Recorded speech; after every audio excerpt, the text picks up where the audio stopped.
Time now for the morning rush. And we'll start with Kristen Curry.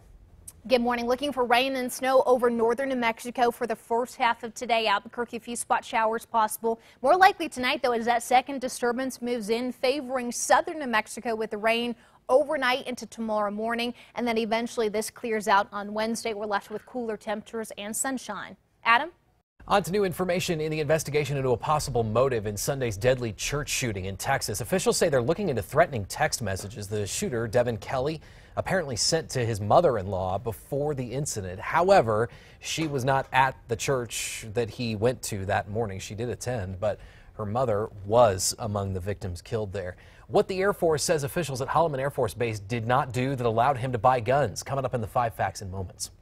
The man accused of fatally shooting 3 people at a Walmart in Colorado is formally charged this morning. Scott Ostrom faces 6 counts of first-degree murder and 30 counts of attempted first-degree murder. He could face life in prison without the possibility of parole. He could even face a death penalty if he's convicted. One of the victims includes 66-year-old Carlos Moreno. He is a Clovis native.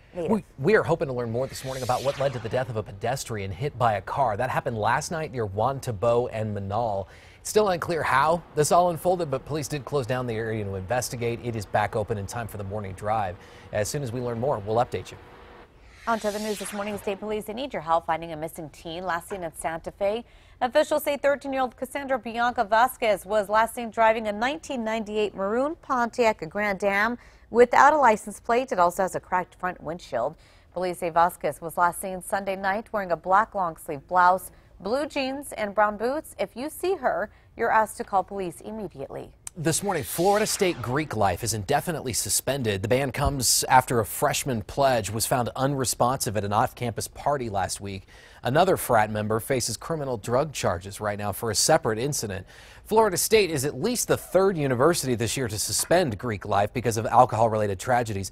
The university president did not say how long this ban will last. This morning, President Trump's in South Korea, the second leg of his trip across Asia. The president will try to find common ground with that country's president, Moon Jae-in, when it comes to North Korea. Well, in Japan, though, the president refused to rule out a military strike in response to the North's tests and provocations. As you wake up today, President Trump's approval rating now stands at its lowest point. That's according to a new CNN poll. Overall, just 36% say they approve of the way that Trump is handling his job as president. More Americans than ever before expressing concern about contacts between suspected Russian operatives and Trump's presidential campaign.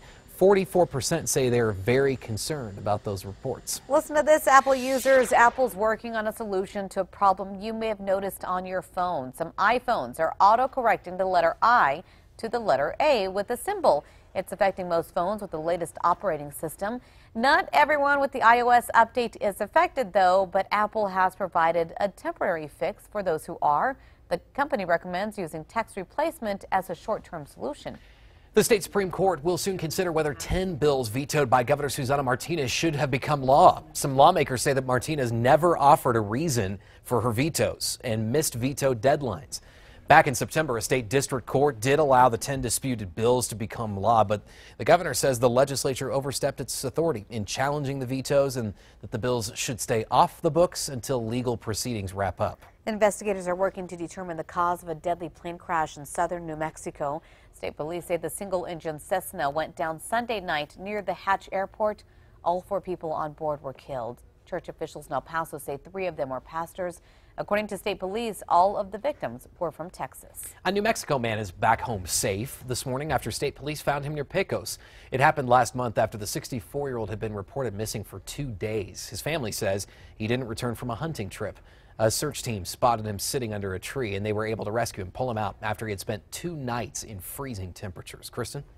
Today's Metro Threat Index at a 4, looking at a cloudy sky through the day, breezy at times this afternoon, and the possibility of a few spot showers. They'll be pretty hit and miss across central New Mexico, but that's why that Metro Threat Index is at a 4, likely to drop as we get into tomorrow. Crystal? A flood victim in Belen will rebuild thanks to a group of motorcycle riders. Last month, News 13 told you about Alex Romero, the World War II vet, whose home of 70 years was destroyed during the heavy rains. Now the American Legion Riders are pitching in to help Romero and his wife rebuild, donating $2,500 from the Operation Wounded Warriors Fund.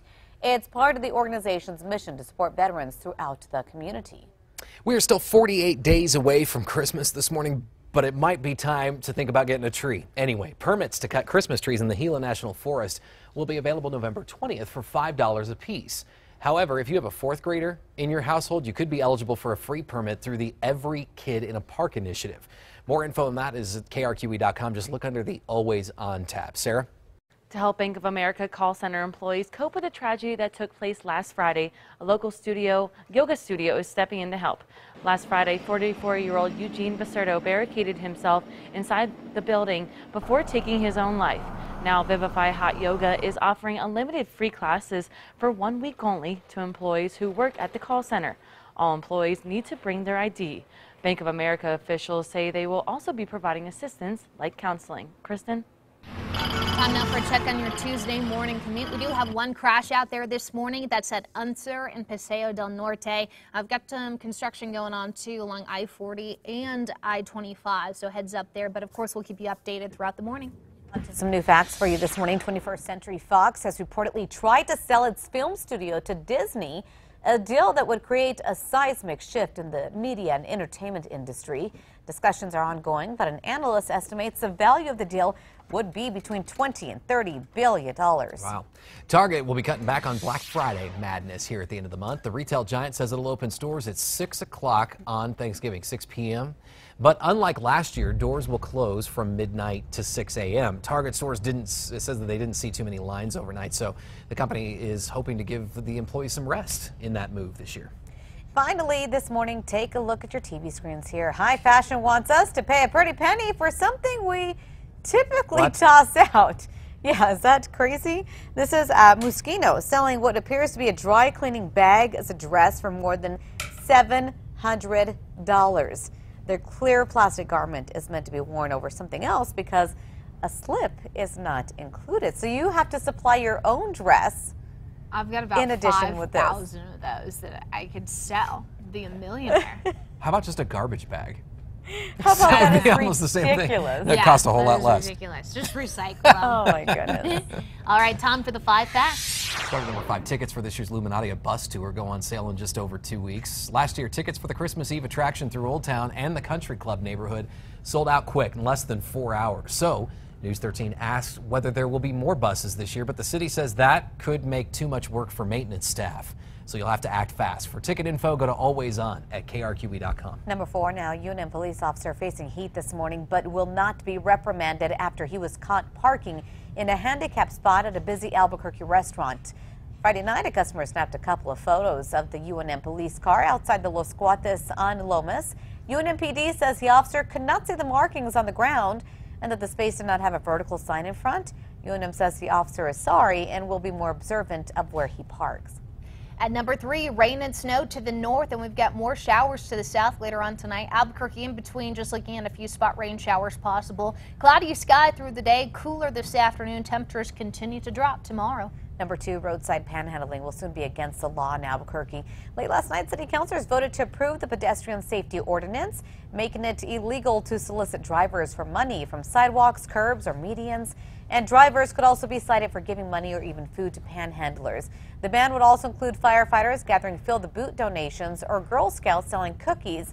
But ACLU of New Mexico says it has threatened to sue, saying it could violate people's civil rights. And number 1, the Air Force is preparing to launch an investigation now into a clerical error that made it easier for the suspect in Sunday's mass shooting at a Texas church to buy guns legally, including the one investigators say he used to kill 26 people.